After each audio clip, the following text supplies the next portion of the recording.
remember.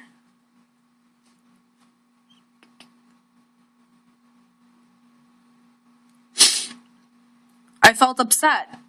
Before, when I was in college, it was easy to communicate with everybody because everybody knew sign language. But now I'm faced in a new environment with new challenges where people can't understand me. Life was easier for me before. So I thought, should I quit? But I decided to keep going. And I started teaching people there simple signs like ABCs and easy ways to communicate with sign language, and that helped it a little bit. My goal to be a priest started when I was in high school. And when I entered the seminaries, I had already finished my bachelor's degree at Gallaudet College, and I had majored in English. So when I entered the seminaries, I entered a one-year training process, and that 1 year was all about prayer and self-reflection, and it was really a quiet time for us. And then when that was over, then we went into the next step, and you studied theology, and that was all about Jesus and the Bible, and that was a challenge. The lectures were very difficult. I had an interpreter in the room with me. At the end of the first semester, I took a test, and when I got it done back, I found out that I did very poorly on it, and I thought, what's the problem? I studied. It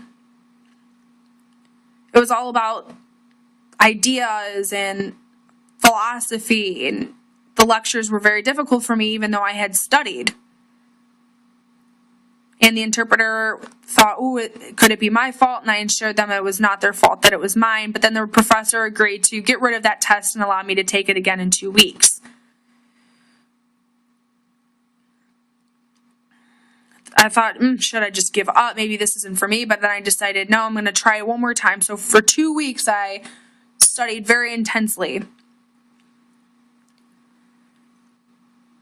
And I got it back, and I found out that I got a C on it, so I had passed, but I compared it to everybody else that had taken the same test, and I had studied way harder than everybody else, and I just got a C. But I had to remember that in that lecture room, I had missed a lot of things with the communication. I couldn't hear that other students could, so it was harder for me.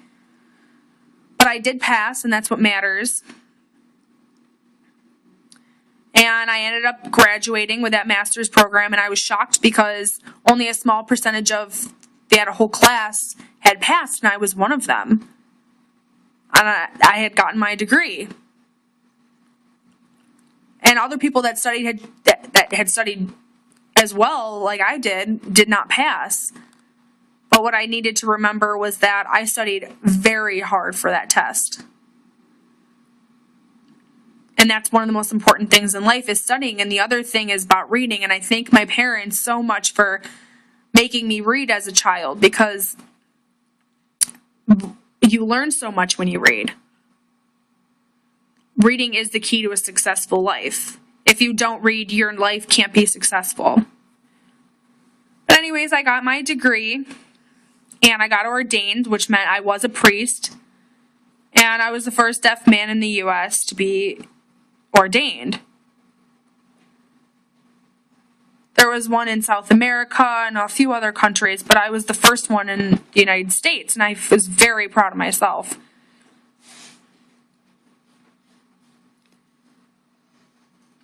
I was asked to work in an international organization, and I worked for 4 years traveling around, giving different workshops, and I did that for 4 years. And I went to so many places. I went to the Philippines, Indonesia,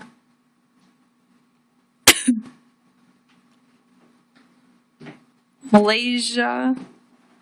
I went to so many places around the world.